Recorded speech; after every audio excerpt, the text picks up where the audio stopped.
I built this robot in 3 days. The first iteration of this robot has 2 degrees of freedom, which are pan and tilt. The newer version, the second iteration, has 3 degrees of freedom, pan, tilt, and roll. The electronics I used in this project features 2 hobby servos and 1 mini MG90 servo, an Arduino Nano for the brains, and then a couple of LEDs for the eyes. So for this project, I gave myself another challenge, which was to make a robot and to improve the robot within 7 days. It's very similar to the first challenge, and the reason why I gave myself 7 days is because I like to have pressure and urgency, and I didn't want to waste time. So I gave myself 7 days to improve the design, or pretty much every aspect of the first iteration, and make it better, which I kind of did. It features 3 degrees of freedom, and that's pretty much it. I like to think big and work small, so although my project it didn't make like a major improvement, it still is an improvement. If you guys are new here and haven't watched my previous videos, I did recorded a video which essentially was like a recap of the whole day, what I did in the morning, my plans, the actual work I did, and then a summary. Yeah, so for day one was essentially the sketch and design phase. I had an understanding of like what I wanted this project or this version to look like, but I wasn't entirely sure how I wanted it to look like. Because I know it's gonna feature, servos, one for panning, the tilt, and then the roll. I wanted it to look cool. Because my first iteration, it kind of looked like the thing from Disney Pixar. It kind of looked like the lamps that hops up on the eye on the Pixar, like hops up and down on it. And I just wanted to improve and make it look aesthetically better. And that's what I did for day one. Now, day two was a fail. I didn't do anything that day. I don't even know what I did. I just know I didn't do anything. Day two was a fail. Day three was actually where I actually did more work. I did some more sketches, worked on the designs, and then I actually started to CAD. I created essentially the base and then the servo head.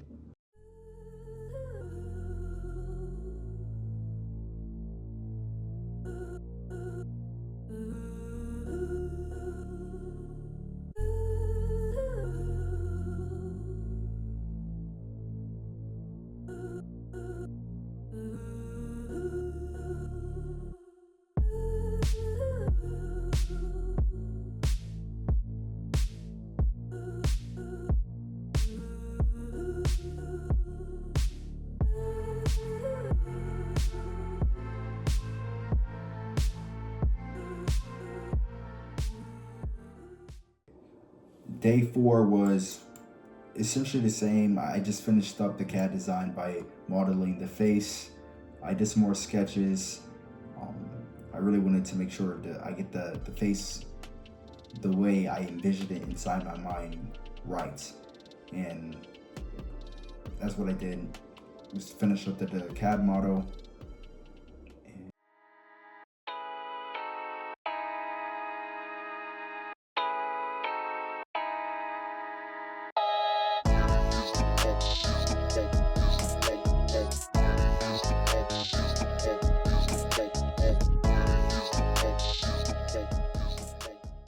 Now, day five, I didn't really do anything, mainly because, so I started the challenge on Wednesday, and when it got to day five, it was on a Sunday, and my university is closed on the weekends, and I wouldn't have access to 3D print of the parts until the next day, which was on Monday.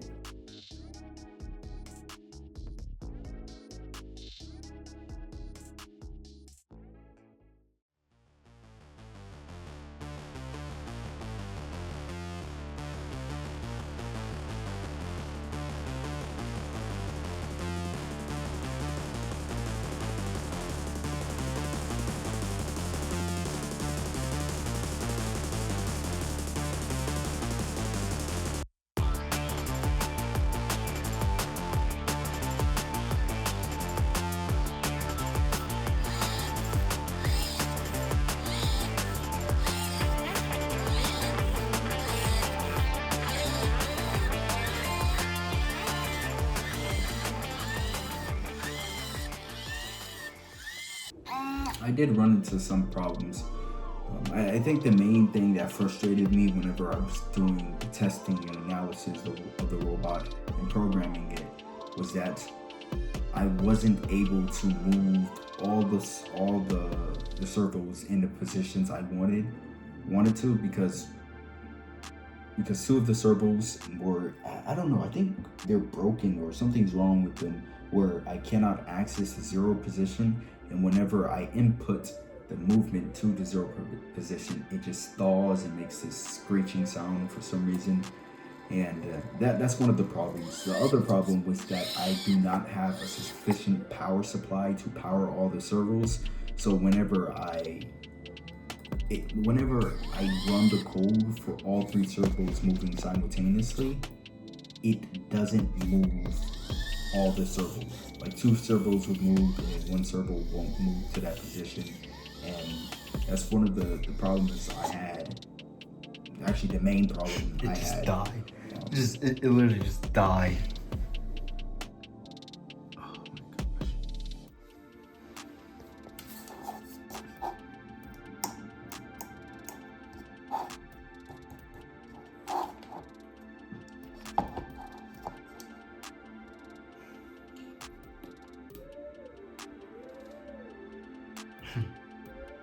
But other than that, I would say this project was a success.